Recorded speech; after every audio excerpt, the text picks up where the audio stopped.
Es-tu prêt? C'est quoi ça? C'est un podcast chrétien différent avec Jeff et Joël.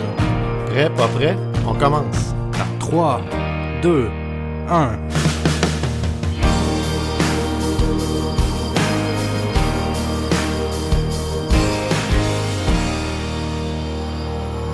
Salut tout le monde, déjà la 3e partie de notre étude du livre des Romains cette semaine. On espère que vous avez apprécié les 2 premières parties. JF, une fois de plus, on va se plonger aujourd'hui dans le livre des Romains. Je sais pas si tu es aussi excité que moi. Oui, c'est toujours le fun. On va commencer aujourd'hui en plein milieu d'un chapitre. La semaine passée, on a terminé sur le fait qu'il n'y a point d'acception de personne. On se rappelle que ça veut dire que Dieu privilégie pas une personne au détriment d'un autre, mais que le salut est accessible à quiconque veut venir sur la base des exigences de Dieu. Il choisit pas le plus riche, le plus beau, le plus fin, le plus gentil. Il n'y a point acception de personne. Puis aujourd'hui, on va parler un peu de la loi. Puis pour ça, on va commencer directement au verset 12 du chapitre 2. J'espère que là, on est rendu à 3e épisode. J'espère que vous avez déjà fait play avec votre Bible entre les mains ou en tout cas un moyen de lire la Bible. On espère que vous nous suivez vraiment en lisant dans votre Bible parce que c'est une chose de l'écouter, mais c'est une autre chose de le lire en même temps. Je pense que ça peut avoir encore plus d'effet quand vous le lisez en l'écoutant. Puis on fait vraiment ça sous forme d'une étude biblique. Donc, on espère qu'étude biblique veut dire lire sa Bible. Puis vous utilisez votre marqueur aussi. C'est pas que le bouchon dessus. Non, exact. Que vous prenez des notes puis qu'il vous reste quelque chose de ça. Fait qu'on commence avec le verset 12. Ça commence dans le vif du sujet, JF. Oui. Tous ceux qui ont péché sans la loi périront aussi sans la loi. Et tous ceux qui ont péché avec la loi seront jugés par la loi.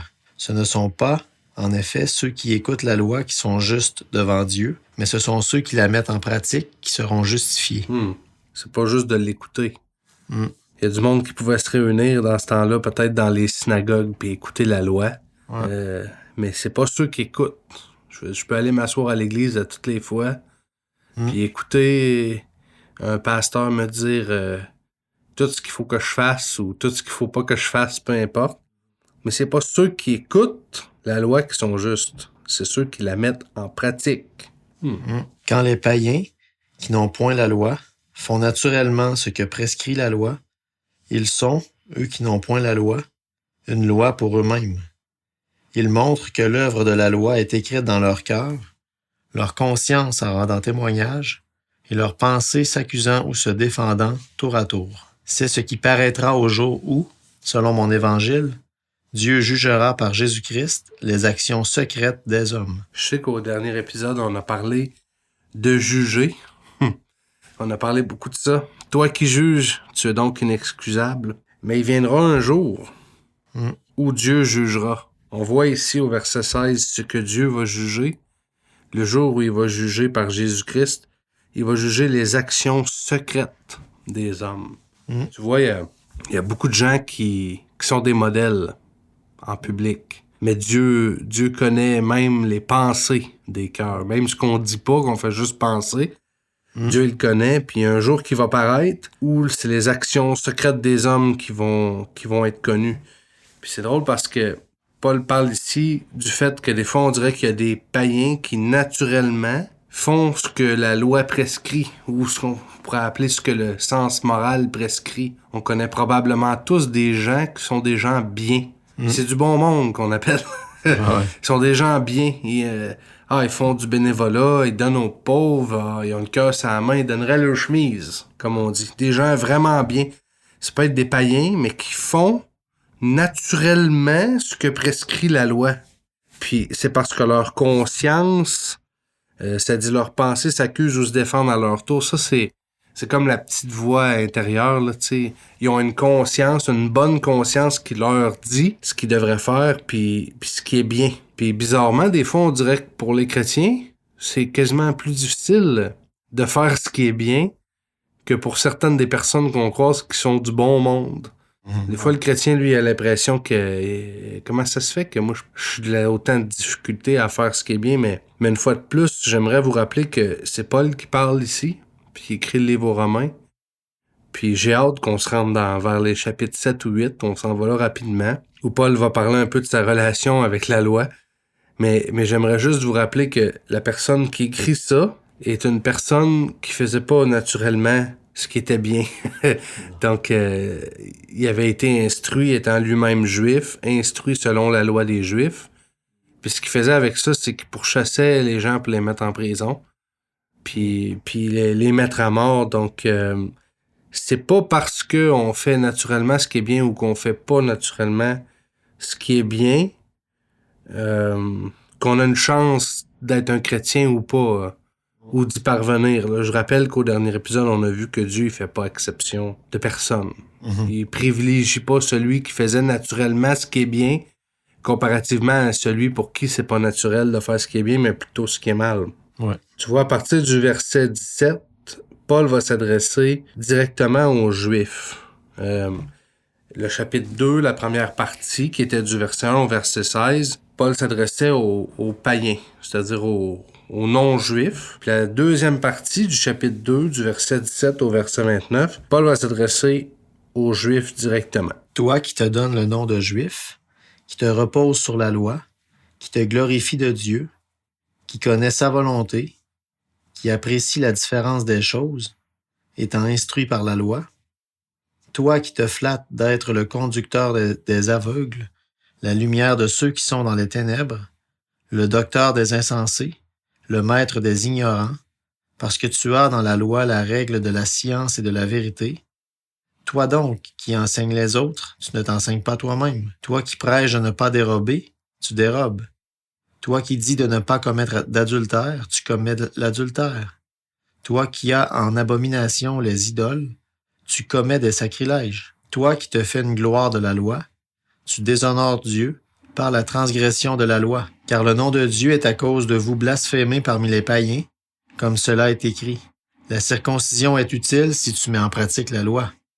Mais si tu transgresses la loi, ta circoncision devient incirconcision. Si donc l'incirconcis observe les ordonnances de la loi, son incirconcision ne sera-t-elle pas tenue pour circoncision? L'incirconcis de nature, qui accomplit la loi, ne te condamnera-t-il pas, toi qui la transgresses, tout en ayant la lettre de la loi et la circoncision? Le juif, ce n'est pas celui qui en a les dehors, et la circoncision, ce n'est pas celle qui est visible dans la chair.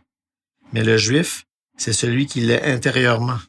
Et la circoncision, c'est celle du cœur, selon l'esprit, et non selon la lettre.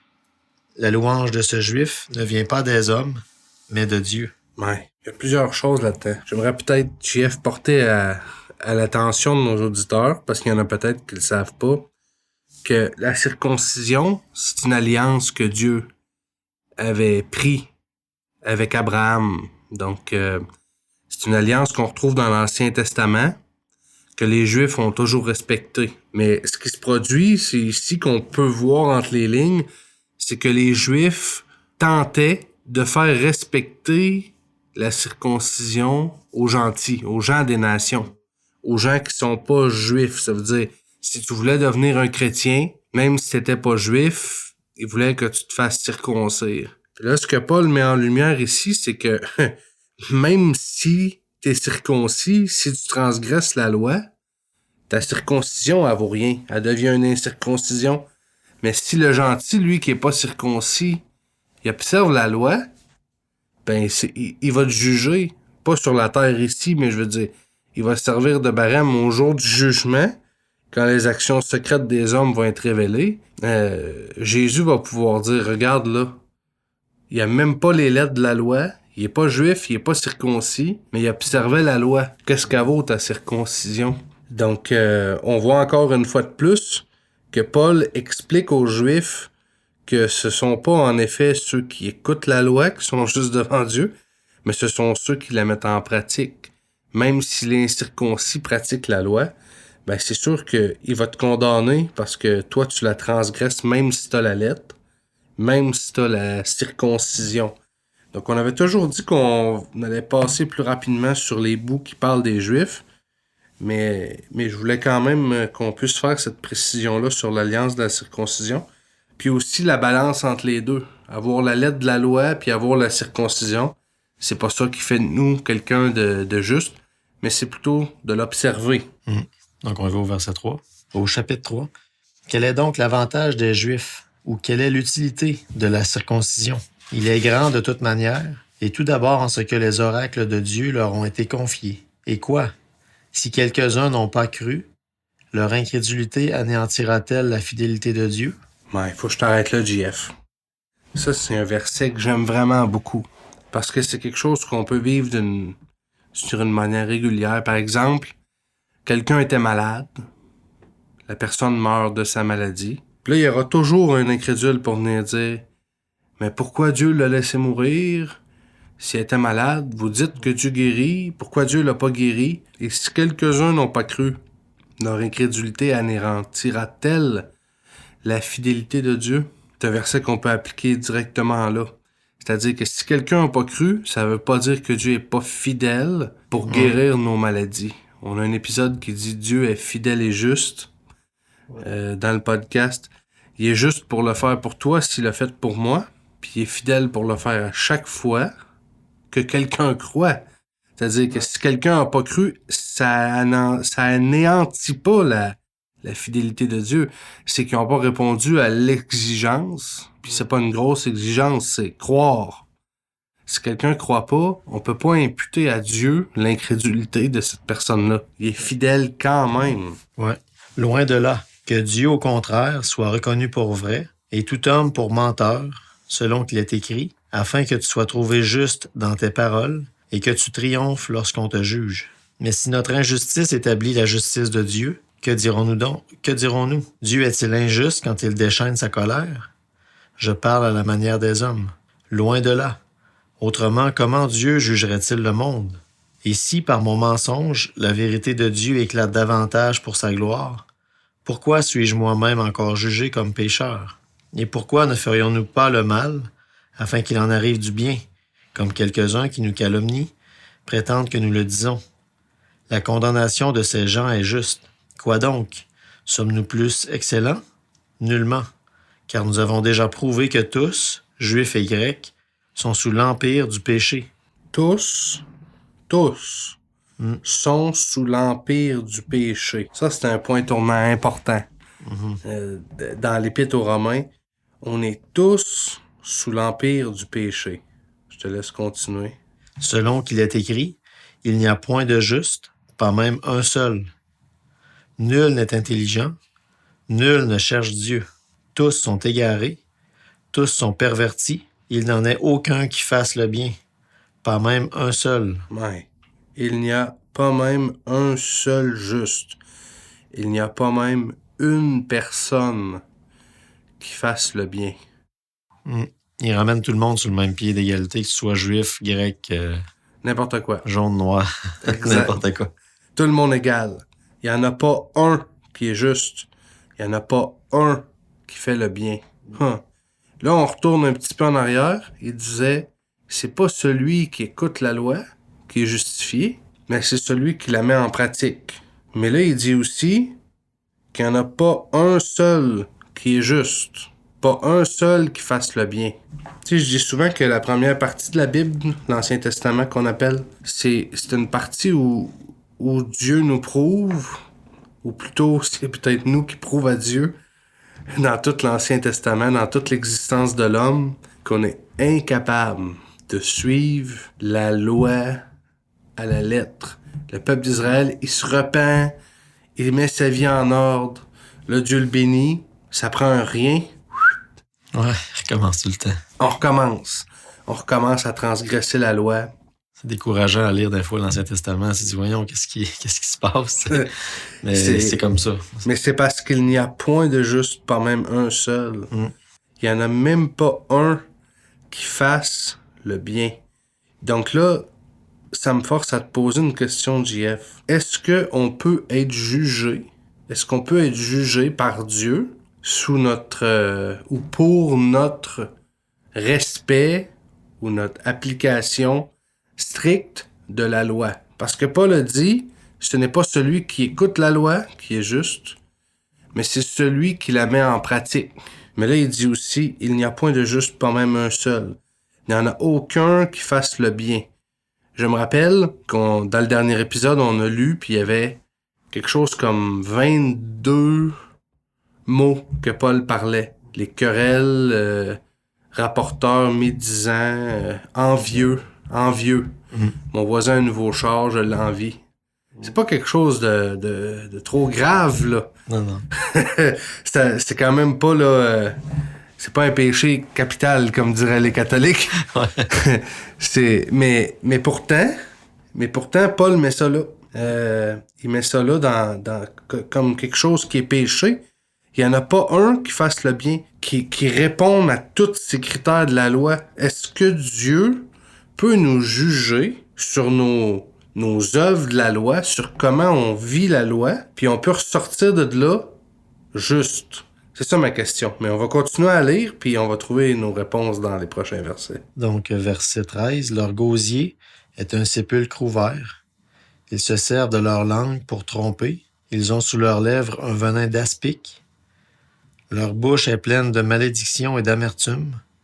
Ils ont les pieds légers pour répandre le sang. La destruction et le malheur sont sur leur route. Là, il parle de toutes nous autres. Hein. Je veux juste rappeler ça, là. Il parle de gens qu'on appelle « il n'y a point de juste, pas même un seul ». Il parle de toute la race humaine. Il parle de toutes nous autres, avec nos langues pour tromper, etc. C'est nous autres, ça. Ils ne connaissent pas le chemin de la paix. La crainte de Dieu n'est pas devant leurs yeux.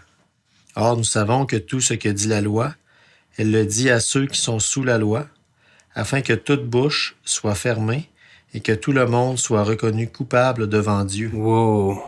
Tout le monde reconnu coupable devant Dieu. La loi le dit pour que ceux qui sont sous la loi soient reconnus coupables devant Dieu. Tout le monde. Il n'y a personne qui peut rien dire. Jésus a dit que celui qui n'a pas commis aucun péché lance la première pierre. Quand ils ont apporté la petite femme de mauvaise vie, la prostituée, puis qui voulait la lapider comme la coutume pour ce qu'elle avait commis. Il a dit que celui qui a commis aucun péché lance la première pierre. Ceux qui l'avaient apporté, là, c'était les scribes, les pharisiens, les sacrificateurs. C'était des gens de très bonne vie, instruits selon la loi. Pourtant, personne n'a pu jeter la première pierre.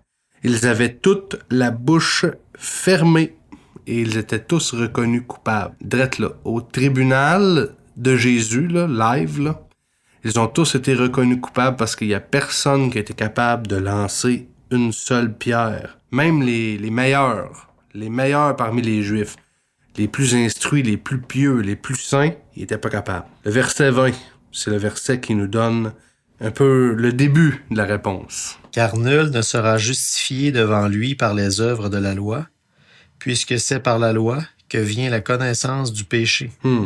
Nul n'est justifié devant Dieu par les œuvres de la loi. Parce que la loi condamne tout le monde, sans exception, parce que nul n'est juste, nul ne fait le bien. La loi me condamne, JF, la loi te condamne.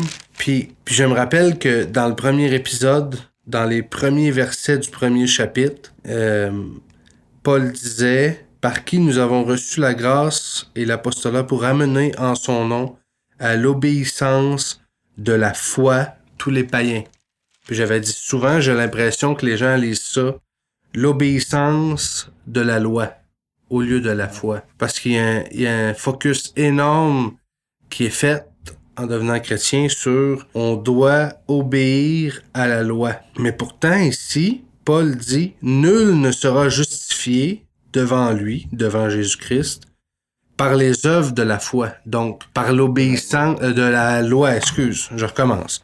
Nul ne sera justifié devant lui par les œuvres de la loi, c'est-à-dire par l'obéissance à la loi, puisque c'est par la loi que vient la connaissance du péché. C'est par la loi que toute bouche est fermée, puis que tout le monde est reconnu coupable. Tout le monde. Parce que personne ne peut la respecter. Personne ne peut la respecter à la lettre.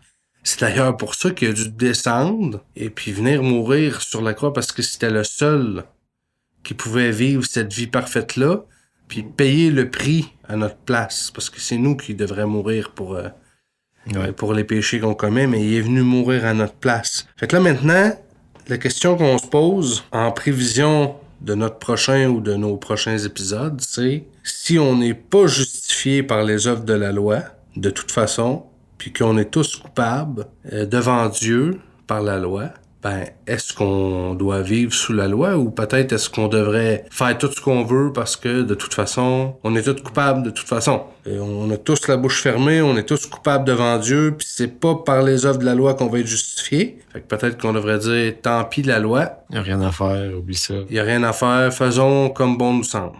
Mais on va voir en mesure qu'on va avancer que c'est pas tout à fait ça que la vie chrétienne nous appelle. Puis aujourd'hui, on va arrêter ici au verset 20 qu'on vient de lire, car nul ne sera justifié devant lui par les œuvres de la loi.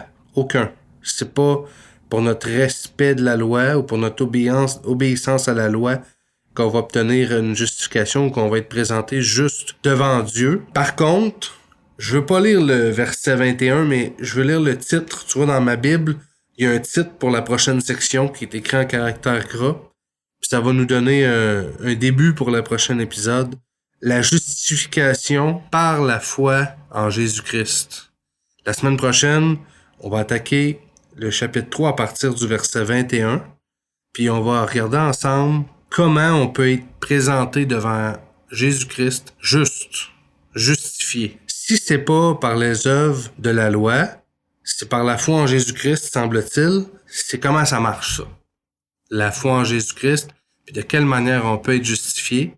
Vendredi prochain, d'ici là, on espère que vous allez continuer à prendre goût à lire votre Bible. Il n'y a pas juste le livre des Romains. Celui-là, vous pouvez nous attendre pour le lire, mais il y a aussi tout un paquet d'autres livres de la Bible.